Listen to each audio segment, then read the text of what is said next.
laughter is an efficient way of sort of de-stressing in the moment, but also it only works if both members of the couple laugh. It doesn't work if you have to share the laughter for it to work. That seems to suggest that it's not that the laughter is a bit of magic that makes everything okay. It's, again, the laughter's like an index of that relationship when you can navigate a better situation. I don't think that's limited to romantic relationships. I think often that's what we mean by friendship. If you think of laughter in that kind of play situation, or just trying to reframe things as play, it lets you, if you can find a way of doing that, it lets you become less stressed, and also just reframe the whole situation as being something that's not unpleasant or upsetting, but actually we're okay. You have found the Thinking Mind podcast. This week it's Anya and Alex, and we're very excited to have Professor Sophie Scott join us. Professor Scott is the director of the Institute of Cognitive Neuroscience at UCL. Her research looks at the neuroscience of voice, speech, and laughter. Professor Scott also does huge amounts of public engagement work, including work on radio programs, TV, and performing stand-up comedy. We hope you enjoy.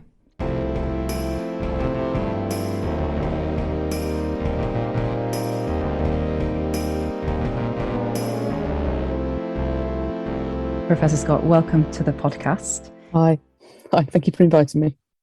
Of course.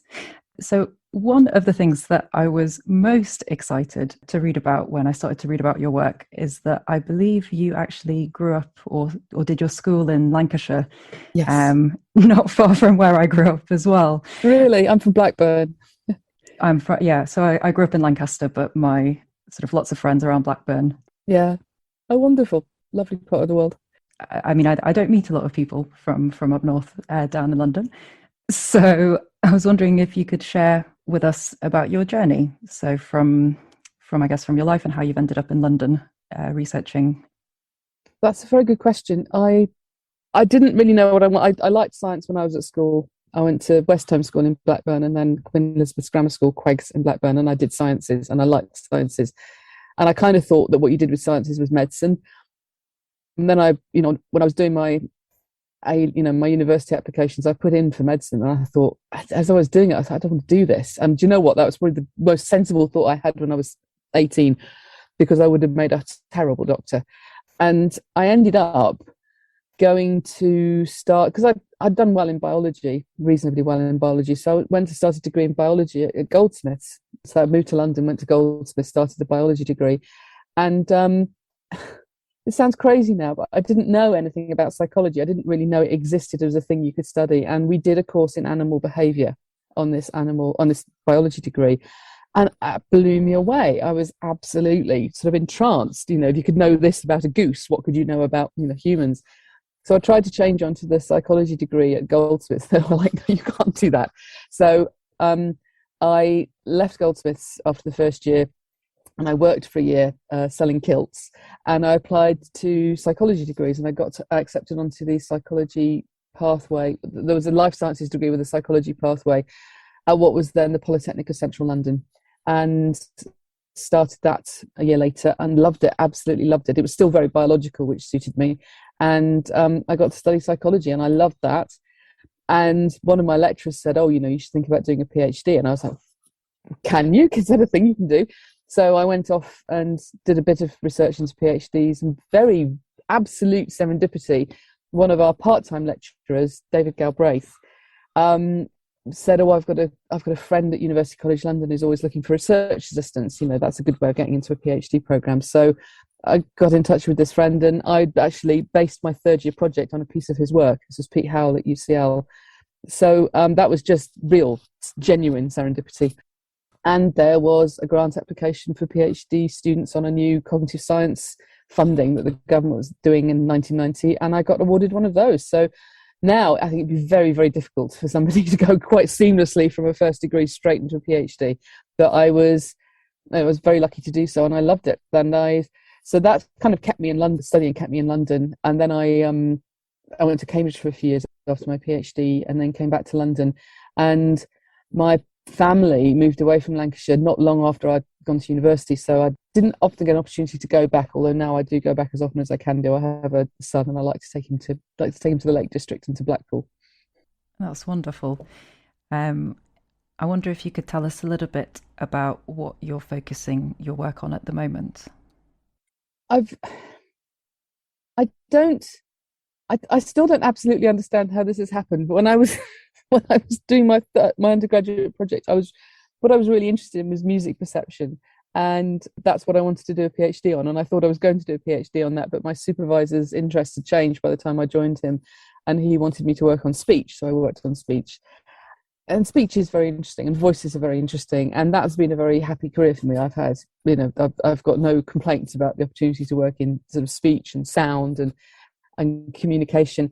And the thing that I've got more and more interested in as I've sort of spent more time working in this area is that sort of moving from the nature of speech and communication, of vocal communication as a sound, through into its social meaning, because it is very interesting that it's not, you can approach speech as a spoken language and then study the language system, and you can study it as a sound and study how the ear works, but also it's an incredibly important form of social interaction. It remains the dominant way of having social interactions in a world where you could do everything on your texting. People don't. So there is something very interesting about the connections and the meanings of the connections that we make when we talk to each other. And I've got more interested in that kind of social aspect of the voice. We very rarely actually use our voices unless we are with other people. So that's something that I've got more and more interested in. And also, quite early on, I started looking at not just speech with our voices, but other things we do with our voices. And I did quite a lot of work over the years on an expression of emotion in the voice. And as part of that, I sort of stumbled on laughter. And over the past kind of 10, 15 years or so, I've done more and more work on laughter, just because it's such an interesting area and there's so little research into it. And it's an incredibly important behaviour, and it's completely interleaved with speech. Most of the time when you laugh, it's actually embedded in social interactions, spoken interactions with someone else. That's where laughter is most commonly found. So it's not a totally separate thing from talking. It's something that sort of lives around conversations, and it's a very interesting behaviour. So I've got very interested in that. And so really I've broadened out probably to say voice. I'm interested in voices. And weirdly, that kind of does take you back to music, because although we don't think of it that way, voices are the most extraordinary musical instruments. And even speech, I'm talking to you now and I'm varying the pitch of my voice, the rhythm of my voice continuously, because it doesn't repeat, it doesn't have obvious structure. We don't think of that as music, but it actually is something in which the rhythm and the pitch of what you're doing is almost as important as the words that you're saying. So it is something that I've kind of found a way back to music, I think, rather indirectly and over a couple of decades. I wonder if I could pick you up on what you were saying about laughter, in terms of what you were saying about the complexity of it as a form of communication. Because I guess my initial reaction is laughter is what you do when something's funny, when you're amused in some way. But listening to when you've talked about laughter, I've been stunned by how complex it is as a communication, and it can not just be about something funny. I wonder if you could explain to us a bit more. It is a very interesting behaviour. So when I was first working with it, it was one of a variety of different emotional vocalizations I was working with, like fearful sounds and disgusted sounds. And I called laughter amusement, exactly like you just said. I thought, well, it's the thing you do when you find something funny, and you find other people referring to it that way. And the more I looked into it, there was a researcher called Robert Provine from the US who'd done a huge amount of work on laughter. And when I first read his work, I thought, well, obviously that can't be right, because he was saying that laughter, actually far from being something to do with amusement, although we do laugh at things we find funny, it's primarily a social behaviour. So Provine found that we are 30 times more likely to laugh if there's somebody else with you than if you're on your own. And that it's something that happens primarily in conversations. That's where most laughter is found, in these spoken interactions. And in those interactions, we're still not laughing mostly at jokes. We laugh at comments and statements like, I might miss my bus, or I'll have another cup of coffee. And that's because people are laughing not just for reasons of being amused. They're laughing partly because there's other people there. You're primed to laugh by other people being there. You're laughing to show that you're part of the group of people you're talking with. You're showing your affiliation for them. You're showing your affection for them. The more you like the people you're with, the more that you will laugh. And you're also laughing to do a lot of communicative work in an interaction. You're laughing to show, that you understand something someone said, or that you agree with something that they've said, or that you recognize an illusion that they've made, or that you remember the same thing. And in fact, Provine found that at any one point in a conversation, the person who laughs most is the person who's talking. They're laughing to get the people they're talking to join in. So it's got this incredibly complex sort of communicative role. But you also use it, I mean, we'll laugh just contagiously. You catch a laugh just because somebody else is laughing. You find yourself laughing. Again, much more likely to happen with someone you know than someone you don't know. And it's still social, and it's something we learn to do. We're not born doing this. We'll also use laughter to mask other emotions, because it's a socially acceptable behaviour in a way that bursting into tears might not be in our culture anyway. So people will use laughter to kind of cover up being angry or upset or embarrassed or in pain.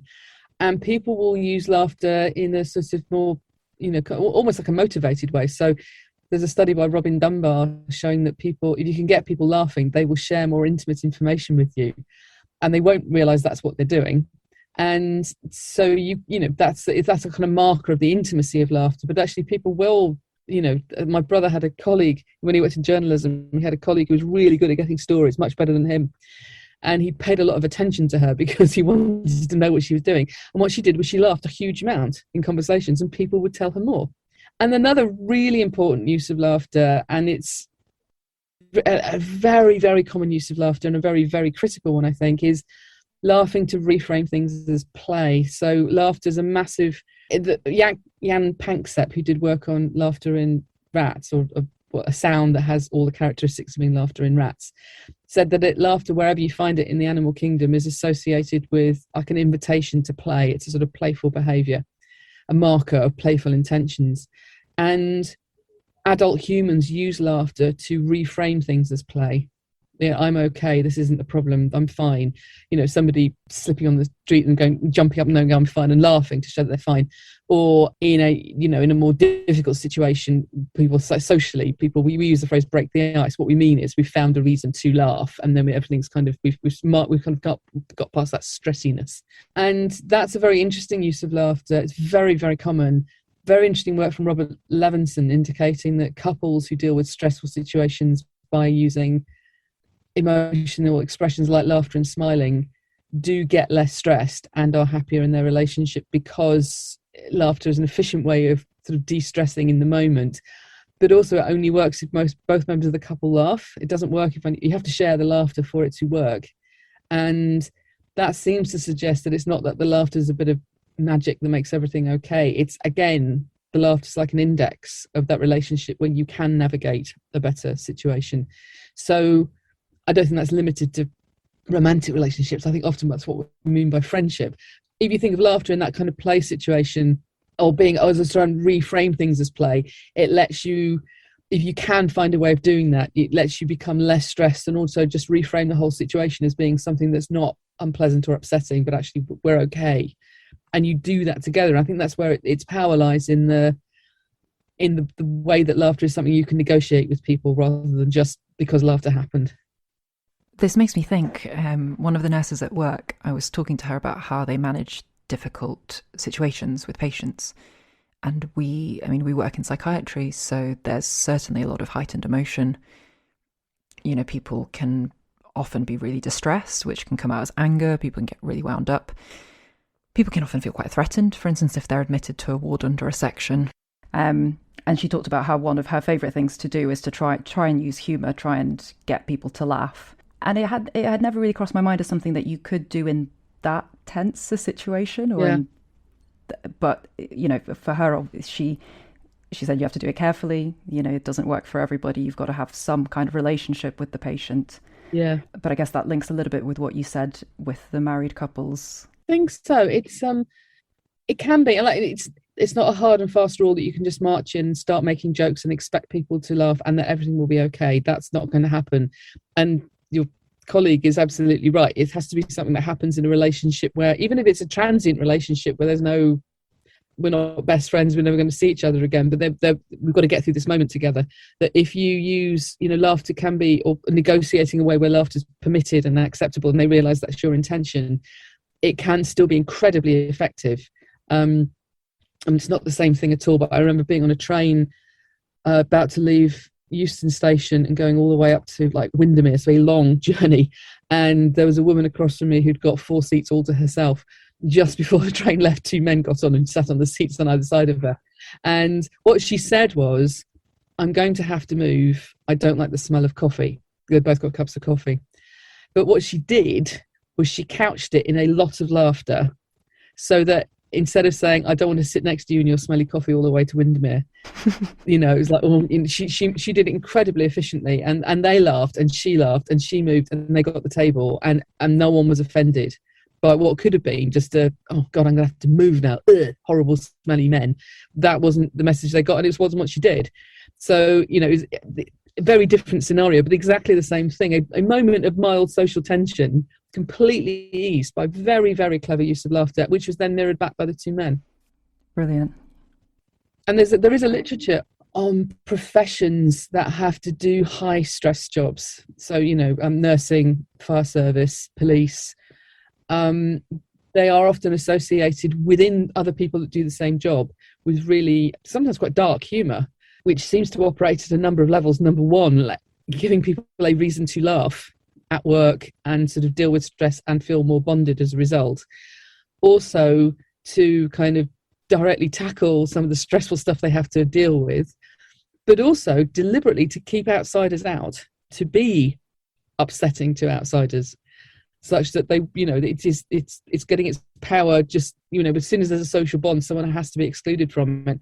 And this seems to make a real feature of the exclusion. People are being very deliberately kept out.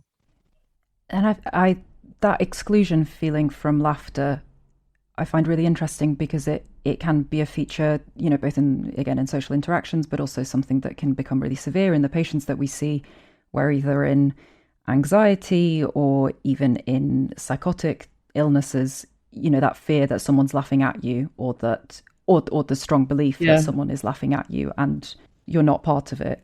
And because you're not part of it, it's no longer a nice, happy thing. Absolutely. And we don't have good data on the development of this. So I'm going to tell you an anecdote. I can remember, because I paid a lot of attention to his laughter, because I'm an irritating scientist parent. But when my son was small, I was very interested in watching how his laughter changed. And I can remember him being about 5 and going to a birthday party where he knew the birthday boy and he didn't know any of the other kids. And the other kids all went to the same school as the birthday boy. And they were all about the same age. And at tea time, they started, the other boys, not the birthday boy, the boys who didn't know my son started laughing at him. Look at this silly thing he's doing. Look at that silly thing. And they were picking on him because he wasn't part of their group. And my son didn't get it. He thought that they were laughing. It was being hilarious. He was laughing along. And we had to leave the party. I thought my partner was going to hit someone because it was almost unbearable to see kids laugh at him. And him not to understand, he wasn't understanding he was being laughed at. And it was ridiculous because he didn't care, but we were the ones upset. It was stupid. And then very quickly after that, he kind of flipped completely to the opposite extreme and got very aware of who's laughing at who. About around the age of 6, I remember trying to watch the Simpsons film with him, and it starts with a long sequence where Bart has to do his ride on the skateboard in the nude. And it's very funny. And my son got uncontrollably cross and saying, you've got to stop laughing at Bart. You're laughing at him. So you've gone, so we go through these big changes, presumably as part of growing up and our relationship with laughter. But by the time you're in your teens, late teens, early 20s, we get very sensitive in terms of being able to work out, are we included in the laughter? Are we being laughed at? Where are we in relation to that? But if you never learn that, or if you're in a situation where you're emotionally unmoored enough from the context of where this would make sense, it can be a terrifying thing, because the sense of being laughed at is awful. And if you can't easily work out the likelihood that you're in or out, either in the laughter, out of the laughter, or being laughed at, those seem to be the 3 stages. And in is the safe place to be. Out, at least it's, okay, I'm not included in it, but being laughed at is definitely the worst. And it is striking that galactophobia does seem to be associated with pretty profound psychological disturbances. We haven't published it yet, but we've been putting together a questionnaire on people's experiences of laughter. And I deliberately had questions about galactophobia in there because I thought it'd be interesting to see how that sort of patterns with other aspects of variation in laughter, but like how much people think they laugh, that kind of thing. And it doesn't. It just doesn't relate to it at all. So it seems to be in neurotypical populations, just not part of how people think about laughter is fear, which I think is also very interesting. It's like such a marker of things being different to being and going wrong, perhaps, that it's associated with these more extreme states. One of the problems we're dealing with in the mental health world seems to be this emerging crisis, this resurgence of mental health problems in young people. And there seems to be a growing consensus. There's been some work like from the American psychologist Jonathan Haidt that social media may be a contributor and that kids are socializing more online than they are in person. And what you're saying made me think, is it possible that because most of this socializing is happening online without sort of direct reading of people's facial expressions, that people are starting to misread what laughter means? They're not that well socially calibrated, and this leads to more offense, perhaps, more anxiety, more low mood. Again, there's just not enough research into the quote normal development of laughter, but we have some evidence showing that people continue learning about what laughter means all the way through their early, particularly the social use of laughter, the communicative use of laughter, all the way to their early 20s into their 30s. And that's probably because you can only learn about like the social use of laughter, the communicative use of laughter by using it. Being in situations where other people are laughing and using laughter, and you are learning, you're learning about their laughter and you're learning how to use your laughter. And if you're not part of that, that's going to be a very hard thing to learn. Now, people, you can see on social media, a vast amount of stuff that happens on social media is meant to be funny. The intention is there. People want to share laughter. They want to share things that will make people laugh. They want to make people laugh. They want that kind of sense of a humorous intention on my part. But that can be very easy to misread on social media. There's a whole Twitter account called Yes, That's the Joke, where people sort of explain things to people. But it can also be taken very much the wrong way, not just that it's not funny, but people are offended by it. But also, I don't know if without all those other cues to help you kind of manage that lighter communicative use of laughter, where actually like wit and humor is fairly minimal. That's not really what's necessary for that to work. All you need is the intention to be playful in your conversation for this to happen. That's going to be very hard to learn without being in it. And you can think of many other things that would be true of, but it's very interesting. You can sort of see on text-based interfaces how much people try and put laughter back in. They put in emojis and GIFs and all those ASCII emoticons people used to use in the 90s, or roll on the floor laughing and waffle copter and all that. All of that is an attempt to say, I am laughing, I'm sharing laughter with you. None of it entails actual laughter. It does not make people laugh. So it would be interesting. I hope people are finding other spaces in their days where they do get those interactions, but it is that will be where you learn about it, I suspect, in the real world. And do you have any sense from your work on laughter, what makes something funny? What's the lowest common denominator in something being funny? Well, if I could tell you that, I would be a very, very much more rich and successful psychologist, I think. But there are different theories of humour. There's a theory that it's about superiority. There's a theory, you're kind of laughing because something is lesser than you, and you're feeling good because something's, you are higher status than something else. There's a theory there's a group world of theories which are around kind of taboos and inappropriate things and juxtapositions of things, particularly if it's not too nothing sort of horrible happens. Often juxtapositions and incongruities can be unpleasant and frightening, and there's sort of an idea that as long as it's benign, that those things can be funny. There's an idea that you kind of like taboo things, saying unsayable things. Well, what the problem, of course, with all those things I just said is you can always immediately think of a joke that doesn't fit any of those theories. So the superiority theory, it's hard to see why puns are funny, and the incongruity theory, it's hard to see why silly things are funny.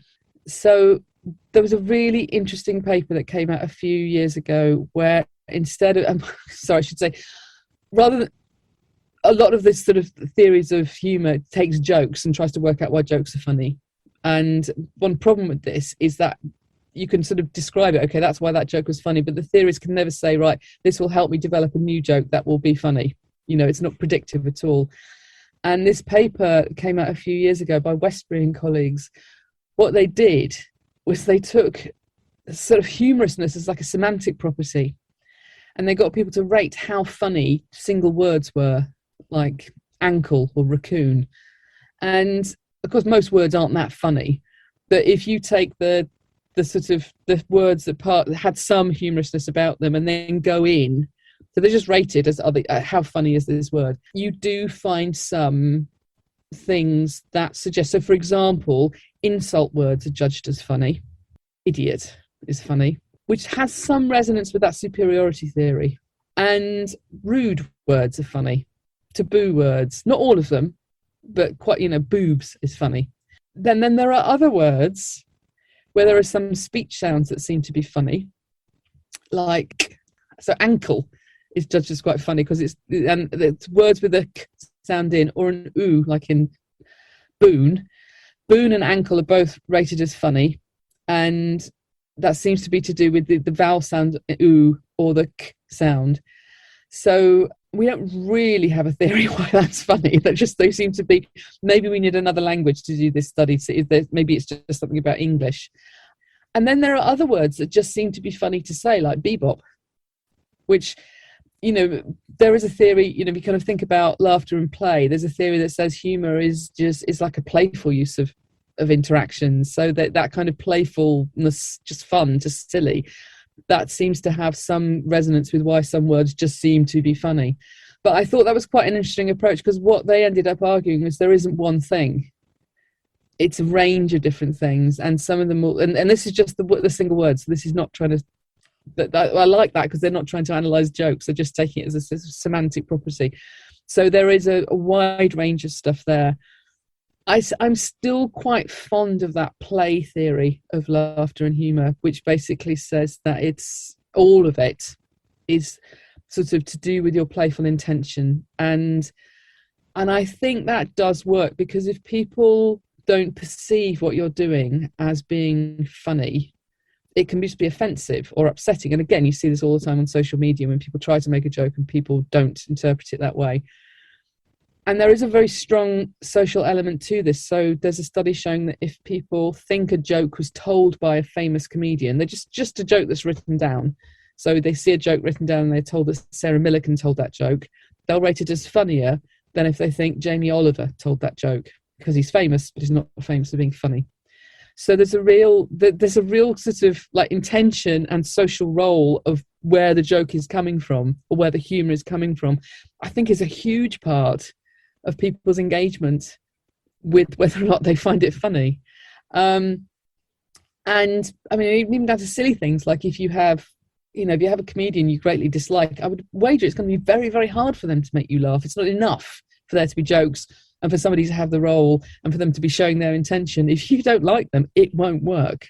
So I think even humour is completely embedded still completely in this social kind of emotional context that you're bringing to that humorous situation. One thing that I wondered if you had thoughts about is, and again, kind of an anecdotal experience that people have shared with me in mental illness. So when people have been depressed, they've told me that they just can't find things funny, that they are, watching programs or scrolling through social media, looking at memes, videos, things that when well might get, at least a giggle, a snort, make them laugh. Yeah. And they just can't. And again, they're people who normally would find things funny. And I wonder if we know, is it a cause? Is it an effect? Is it a treatment pathway? What's going on? I mean, I think there is, I can certainly, you can probably think of it in terms of your own life, but I can remember like at times when I'm not reaching any kind of clinical threshold, but felt absolutely dreadful. I remember being really down about the Brexit vote, and I wasn't in the mood for anything funny, and I didn't want anybody to even try. I'd have been cross. And that's, I think, I know this is what you do for a living, so I'm not going to try and explain this to you, but often when we think about, say, depression, and we think about the kind of the emotional impact. We think about negative emotions, and we don't think so much about an absence of positive emotions, but that could be just a large part of what's going on there. And also the thing about positive emotions is you have to kind of make the scenario right for them to happen. You can't just decide to be happy.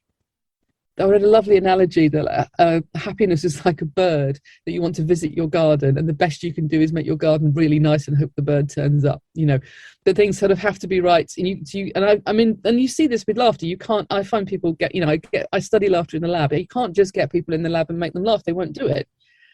Anything that makes people feel anxious or exposed or observed, laughter instantly stops. So the social emotional context has to be right for those positive emotions to start to inhabit those spaces. A really interesting thing that came out of the Robert Levinson's lab was, if you think back to those couples where one person's laughing and the other person isn't laughing, that's a massive red flag for the relationship. That relationship is not likely to make it much longer, because one person is already saying, I'm out with the laughter, I'm not joining in, I'm not doing this with you, I'm not faking it, I'm not even going to pretend that I'm doing it with you. So, I think there's probably a strong element of that with mental illness, is an absence of positive emotions, but that absence isn't like a pot of emotions that's just been emptied out. Those emotions have to be, so the conditions have to be right for those emotions to appear in the first place, particularly with sort of behavior and emotions around laughter, because laughter it's a social emotion, so it's something happening in interactions with other people, and it's living in those spaces, so it's not something you experience very much on your own anyway. So if other things are influencing the interactions you have with other people, that might mean that laughter's hard or impossible for that to appear. That's going to have knock-on effects to the interaction that you're having, and any further likelihood that might appear. Does that make sense? Mm. And in terms of bringing it back, I guess, like you say, it's about building back the right condition, which maybe links into what we know about why is it that antidepressants take a while to work, and some work from a lab in Oxford where they've sort of shown that, actually there are some very subtle things that do start. You can notice some changes in the first couple of weeks, that actually people are picking up more on positive aspects of life, that they pick up on those stimuli more than they did before the antidepressant, and that perhaps kind of an accumulation of those positive emotions is then what leads to the depression eventually remitting. Yeah, I'm sure you're right, and I think it's so something that I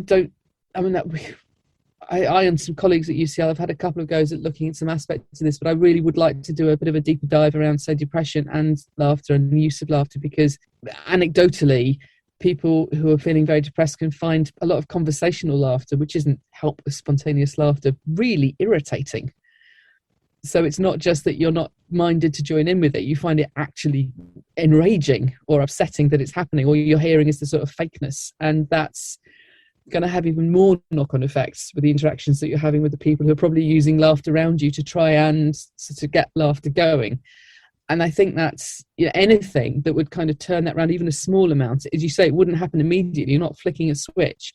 But anything that might just start to change the tenor of those interactions and possibly shape it in more and more in a direction where those things could actually start to live. Mm-hmm. One of the things that flicked into my mind, which is on a completely different point, but when you were talking right at the start about your work on voice and tone and how our voice is kind of an instrument in the way that we use it, it just got me wondering about, because one of the things that we do in our psychiatric examination is we comment on how somebody speaks, so what their tone is like, what their volume is like, because it's kind of one of the few external signs that we can pick up to try and point us towards what kind of illness someone might be experiencing. And again, why does our voice change so much when we're in different states, different illnesses? I think it's because voices are, it's going to sound really stupid, but voices are a thing that we do. So you produce your voice. If I didn't say anything, you would not know anything about what my voice sounded like. And when we start doing that thing, i.e. using our voice, part of what's influencing what I sound like is just the physical shape and size of my body. if I was much taller or much shorter, my voice would reflect that. But also like my health, your mood massively affects what you sound like. And if somebody is really adrenalized, it will physically affect what the vocal folds do. So when someone's really scared, you get a very distinctive wobble, high pitch to the voice, which is largely to do actually with what adrenaline is doing to control of the vocal folds. And you also have a very strong effect on the voice of like you being you when you're talking. So when we speak in a way that reflects to some degree how we wish to be heard. So I'm talking differently now than if I was buying fruit on Chapel Market, or if I'd just been arrested by the police, or if I was back in Blackburn. All of those a lot of that would be an element of that would be me sort of reflecting back my how I wish my voice to sound in that environment. And there's a strong sort of aspirational element to that as well. There's lots of things about our voice that we can't change, but we can. Sorry, about our bodies that we can't change, but we can change our voices. And people do. Everybody changes their voice over their lifetime in terms of how they speak. Everybody, if you listen to anybody go back in the past, everyone just sounds posher.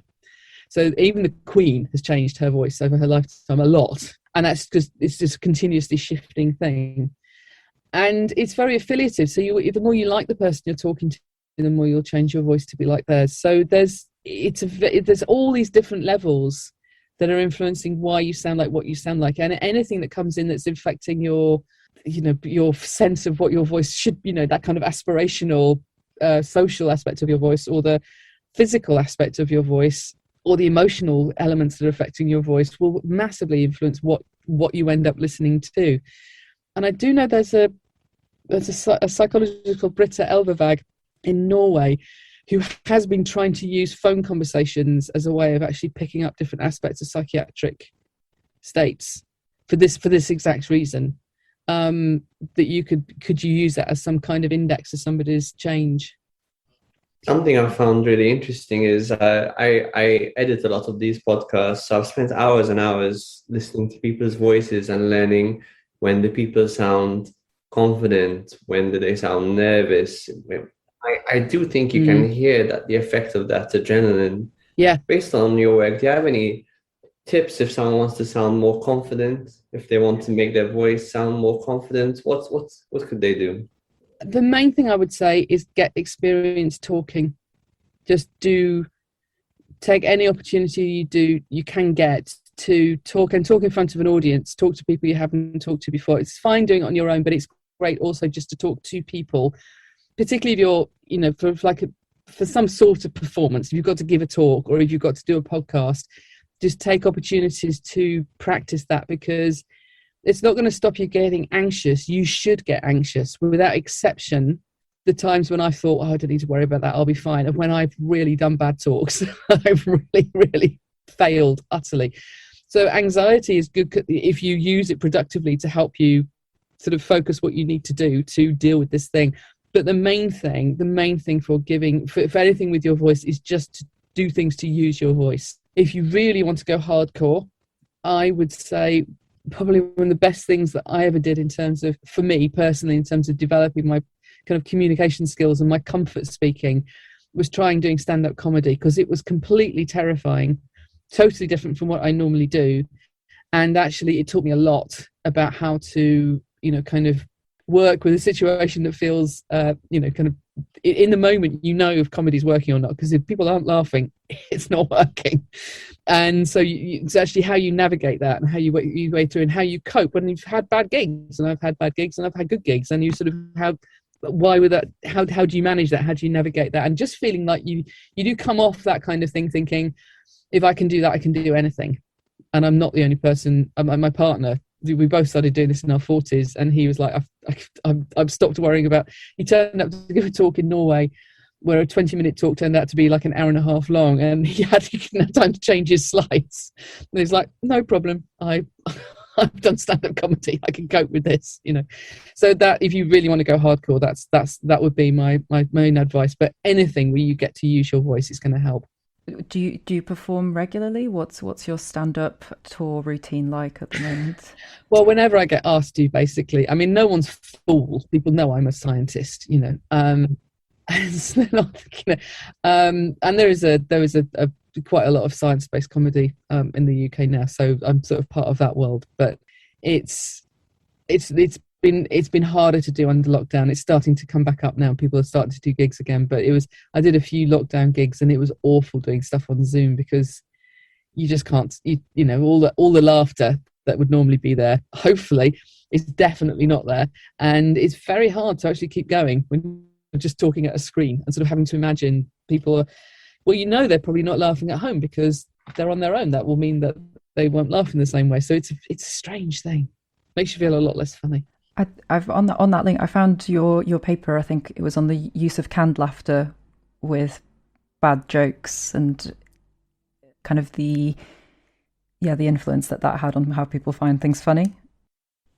It was interesting because we did that paper just before the whole pandemic, and what we found was if you ask people just to rate how funny jokes are. If you add laughter onto the end of the jokes, it makes the jokes funnier, and the more spontaneous the laughter, the funnier it makes the jokes. And that was really interesting because the laughter wasn't like stage laughter. It was just the sound of one person laughing, but it's just enough to kind of push people in that direction. And then, of course, we went into lockdown, and all sorts of things that normally had laughter, like lots of TV programs that would normally be filmed in front of a live audience, like QI, suddenly didn't have that laughter, and it sounded empty and weird. And people started doing stand-up comedy gigs online, and again, you're seeing everything that's normal about the performance in terms of what the person's saying, but you're not part of an audience and you're not surrounded by the laughter, and it makes it all less funny. And interestingly, for the performers, it makes them feel less funny because if you can hear people laughing when you're on stage, you do become funnier. Again, it's that kind of virtuous circle. So it was very strange. It was very strange, and it was interesting. We still persisted in trying to find ways of doing it. There was a desire to do it, but we never really cracked a way of getting that sense of what the laughter would feel like, and that you were part of it. I mean, I remember watching, I think, an episode of Have I Got News for You, and we were so excited because it was one of the first things to come out again, after months of lockdown, and yeah, being somewhat disappointed, excited because it was a thing and it was something, but the comedy itself wasn't quite as good as what we previously enjoyed. But did they start putting on laughter tracks? Did that get taken up or tried or? I don't know. I know that like QI had like crew members sitting in the audience trying to laugh. There was some laughter because it sounded almost worse because there was just a handful of people laughing in a very echoey way. It was interesting because over in sport they absolutely did. They just started. If you watch the snooker, if a shot was good, they put in a round of applause.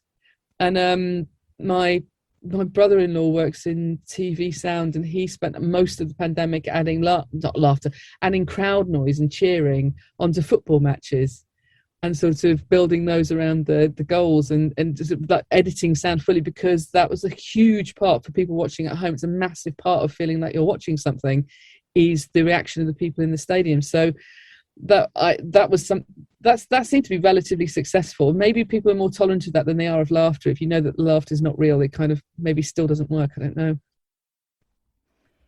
And I think you've spoken about how good people can be at picking up real laughter versus put on laughter. And is there a difference in what they're used for in communication as well? Or most laughter you encounter is to some level, deliberate, volitional laughter. People are doing it, because in the same way that I am volitionally talking to you now, I'm using my voice under voluntary control. I have some control over that laughter. And so, for example, if you watch people having a conversation, you'll find that they laugh together at the ends of sentences. It's really tightly coordinated. And in fact, if you were laughing helplessly, you couldn't do that. If you think back to the last time you were laughing helplessly, you can't start and stop it. You can't perfectly time it.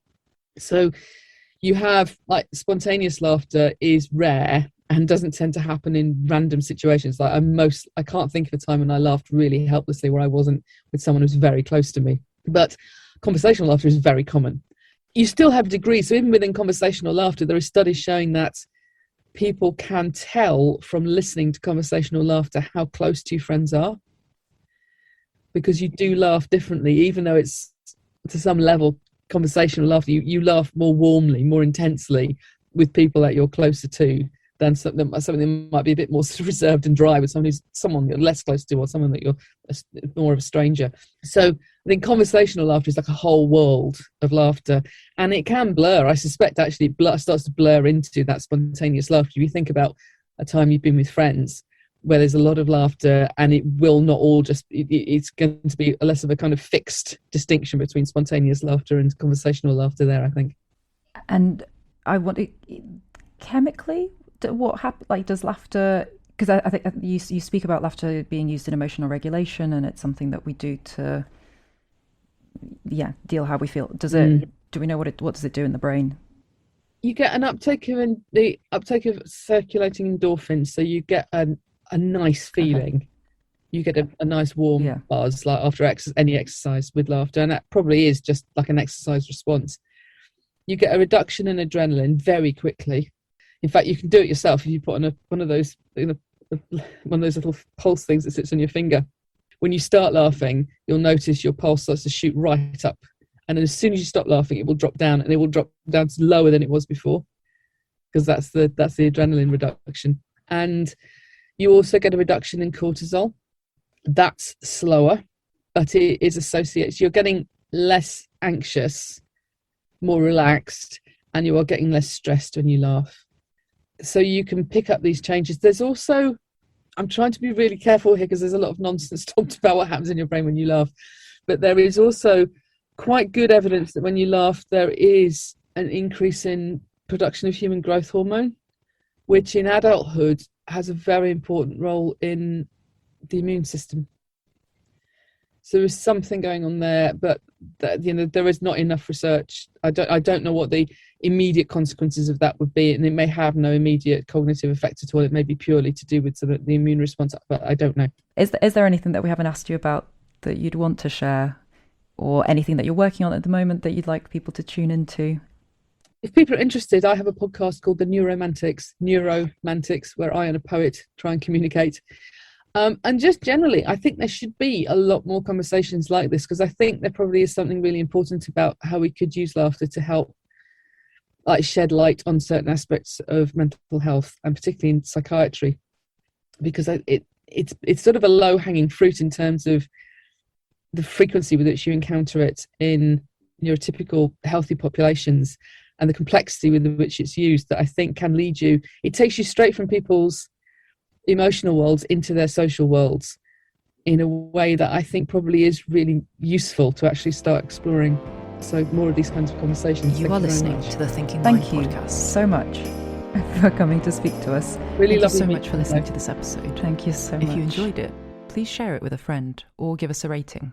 It really does help people to find us. If you find the podcast valuable, why not buy us a coffee to help keep us going? There's a link in the show notes. As ever, we love to hear from you and love to hear what you think. So drop us an email or get in touch on social media. Thank you so much.